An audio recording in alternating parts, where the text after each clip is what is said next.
papan ini saya juga sudah mencoba untuk menggambarkan keuntungan posisi kita sebagai seorang pengusaha di bisnis Faras ini dibandingkan kita kalau kita adalah hanya sebagai seorang penjual, ya. Jadi beda antara seorang pengusaha dan seorang penjual. Yang pertama bedanya, kalau seorang penjual dia bekerja untuk orientasinya hanya untuk mendapatkan uang, ya. Kalau seorang pengusaha dia bekerja utamanya adalah untuk membangun aset. Nah, dari aset inilah kemudian baru menghasilkan uang, gitu. Jadi kalau seorang penjual baju, ya, jika dia hari ini ada kesibukan, nah tokonya tutup, maka otomatis tidak ada pembeli dan otomatis uang juga tidak akan datang dan tidak akan dapatkan. Nah, kalau seorang pengusaha, walaupun dia tutup, karena dia punya aset, ya, yang bekerja untuk dia, maka uang tetap akan bisa didapatkan, ya, karena seorang pengusaha fokusnya adalah membangun aset, bukan membangun uang yang sementara. Aset sifatnya adalah pembangunan bisnis jangka panjang, atau bisa dikatakan kita membentuk mesin uangnya dulu, ya. Mesin uangnya kita buat dulu. Ketika mesin uangnya sudah ada, maka dari mesin inilah yang akan mencetak uang terus-menerus kepada kita, ya. Itu yang pertama. Keuntungan yang kedua, jika seorang penjual dia harus bekerja sendiri, ya, semua hal dia lakukan sendiri, ya. Kalau seorang pengusaha dia akan bekerja dengan membentuk tim kerja. Jadi grup kita itu, ya, reseller kita itu adalah tim kerja yang akan membesarkan omset kita, ya. Itu keuntungan yang kedua.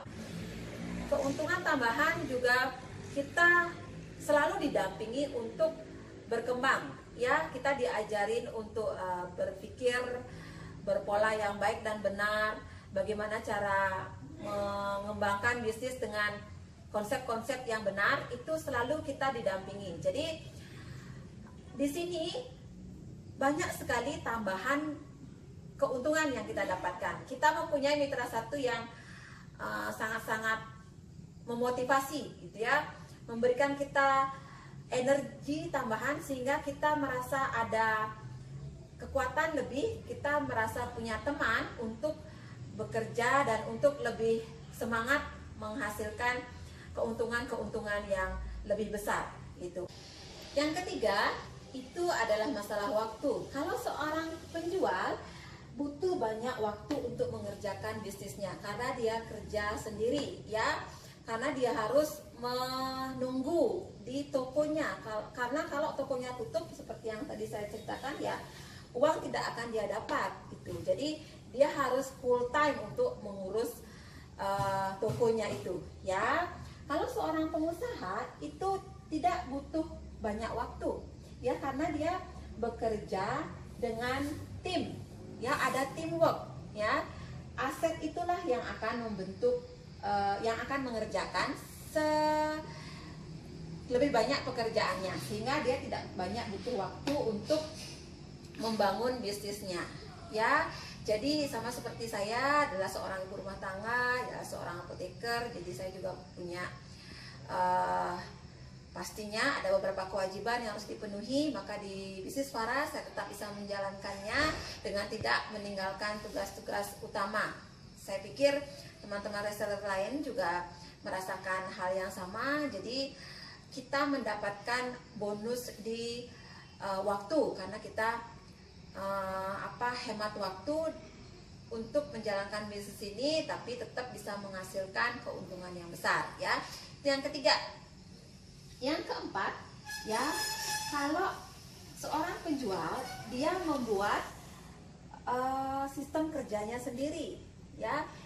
Keuntungan yang lain, kalau dia seorang penjual, dia harus membuat sendiri teknis kerjanya seperti apa. Ya, bagaimana dia cara menjual, bagaimana dia merekrut karyawan, bagaimana dia menentukan keuntungan. Jadi dia harus berpikir sendiri, pusing sendiri, gitu ya. Kalau seorang pengusaha, apalagi seorang pebisnis jaringan seperti kita, dia hanya tinggal menduplikasi sistem yang sudah disediakan oleh perusahaan, ya. Jadi kita tinggal mengadopsi sistem yang sudah paten, yang sudah dibentuk oleh perusahaan, tinggal kita kerjakan dan kita ajarkan ke mitra kita, ke reseller kita, sehingga kedepannya kita membentuk aset. Ya, terbentuklah aset ini, ya, mesin uang kita yang akan mencetak uang untuk kita.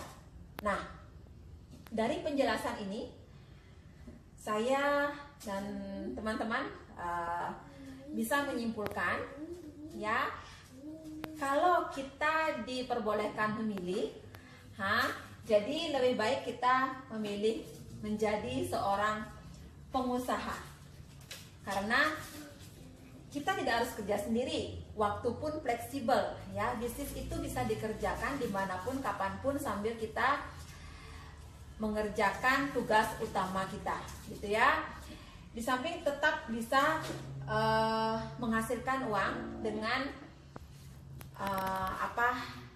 sistem-sistem atau cara-cara kerja yang sudah diajarkan oleh perusahaan. Jadi disinilah bisnis jaringan yang wajib kita ketahui bersama itu sangat menguntungkan, terutama bagi saya sendiri, karena konsep ini yang membuat saya bisa tetap berada di perusahaan sambil saya mengerjakan tugas dan keseharian saya sebagai seorang ibu.